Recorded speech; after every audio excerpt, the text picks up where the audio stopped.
Hello, my name is Bronte Lettingham, and I would like to discuss gender equity in education. Gender equity in education is an ongoing issue that, although has been addressed through the past decade due to the increase in women's rights activism, it remains permeate and underlies the education system. It is important to understand equity versus equality before we begin. Equity and equality are both strategies used in an effort to create fairness. Equity is giving everyone what they need to be successful. Equality is treating everyone the same, and thus it only works if everyone starts from the same place and requires the same help. Why is this important? The issue of gender equity in schools is an issue of ethics, as opposed to an issue of democracy or citizenship. It is an issue of ethics as traditional education practices concerning men and women. The issue of gender equity in education is worth addressing due to the changing nature of gender ethics within Australia, particularly in relation to the struggles of feminists and the LGBTQI community. In order to accommodate for the educational support of all people, it needs to be through education. It is important to identify why and how we don't have gender equity and to look toward how we can accommodate all genders within schools.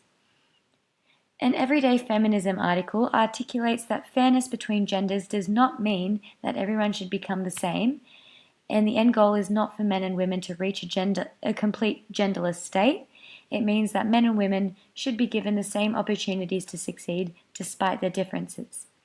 A journal article by Elmas Sahin explains that inequalities in education have changed in recent decades because of the fight for women's rights. Yet, inequity between the sexes continues to flourish.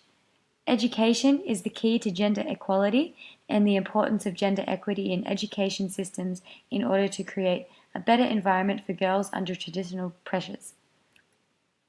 How is this traditionally approached? Well, we need to fix the systematic obstacles in order to engage in equitable practices in education.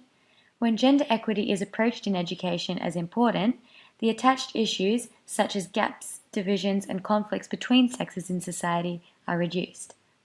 Strict traditional rules of society contribute to the limit of women achieving success in education, particularly as many women are illiterate as results of poverty, discrimination, incomplete schooling, and inadequate education. Traditional ideas of men and women are still among the most important problems of our age. These approaches produce negative ideas within society for women, and gender inequality humiliates women both within the education environment and outside of it. So, what is my new approach? I think it is important to approach gender equity carefully in education, as it is a topic that some find concerning and offensive, as issues of identity struggles and women's rights pepper the media more often than not.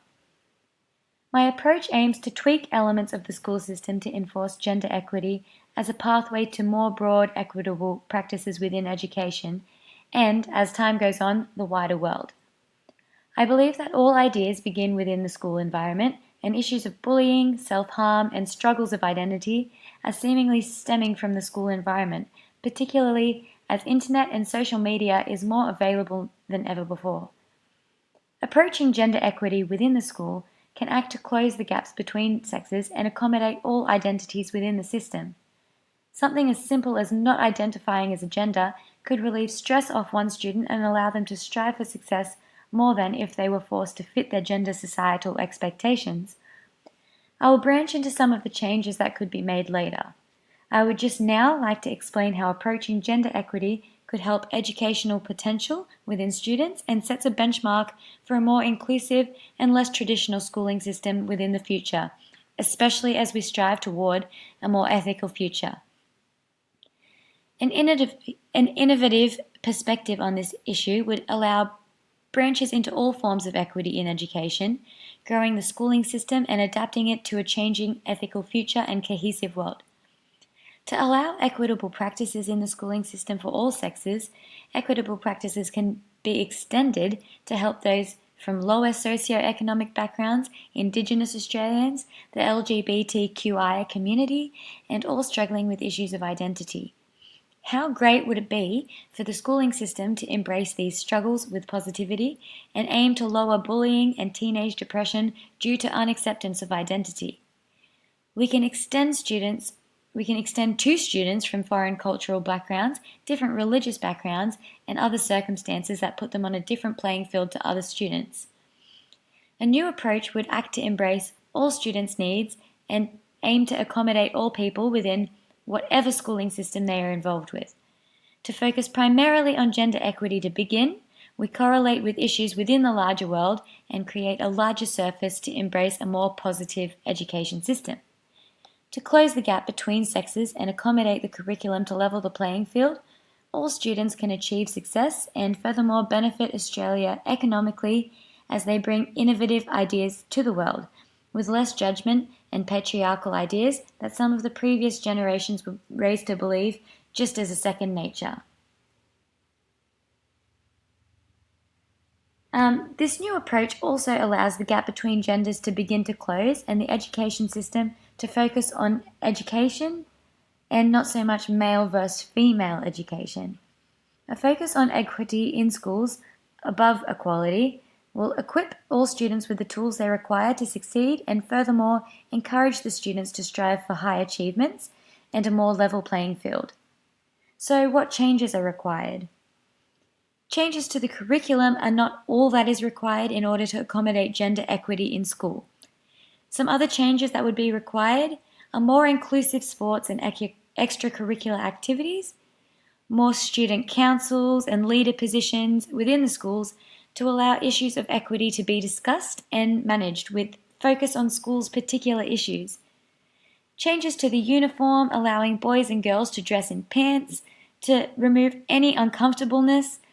This would also help the LGBTQI community and it wouldn't draw such a gap between genders. More inclusive topics to be discussed within classrooms that allow everybody to have a say would also help this gender equity and help close the gap. And more frequent co-ed activities such as formals and school outings. This would allow the students to experience education in the real world and not feel entrapped within the classroom and potentially trapped within gender ideals within the classroom. And interviews with LGBTQI community members, past students, and anyone who has struggled with gender equity issues in their schooling and in their work career could help students to overcome some issues with gender equity within their school. And we could also encourage students to brainstorm ideas on how to close the gap between genders.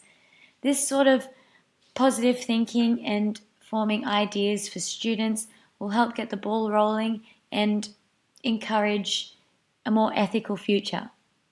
So broadening students' minds and providing an openness and accepting attitude within schools not only level the playing field, but encourage students to achieve and allow them to feel as important and successful as each other, and they feel equipped with the tools they need to succeed. I believe gender equity within education is just a stepping stone to a more ethical future, but it is one that is vital to achieve an ethical future. I have quite an extensive reference list, and this will be included in my written part of this assessment. Thank you very much.